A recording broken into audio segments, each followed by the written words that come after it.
अस्सलाम वालेकुम। आज हम बनाने जा रहे हैं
था। अच्छे से मैंने इसे ढक दिया था। थोड़ी देर भुनने के बाद इसमें मैंने डाल दिया था मसाले में, गोश्त में, ताकि ये अच्छे से पके और बहुत ही अच्छे शानदार तरीके से ये पक के तैयार हो जाए।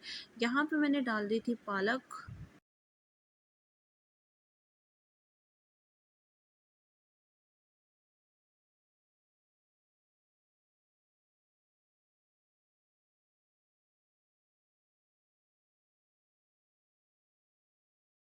और पालक को मैं कर लूँगी अच्छे से मिक्स, ताकि मसाला और पालक और गोश्त एक साथ मिक्स हो जाए, अच्छा सा जायका आ जाए। और यहाँ पे फिर मैं इसको रख दूँगी थोड़ी देर के लिए ढक के, 15 से 20 मिनट के लिए हल्की आंच पे रख दूँगी। तो यहाँ पे मैंने पालक को 10 से 15 मिनट के बाद चेक किया, तो देखिए हल्की आंच पे ये पानी सूख के पालक ऐसी थोड़ी थिक फॉर्म में आ चुकी थी और बहुत ही शानदार से खुशबू और बहुत ही शानदार सा कलर इसका निकल आया था। आप भी ज़रूर ट्राई कीजिए और कमेंट सेक्शन में बताइए। शुक्रिया।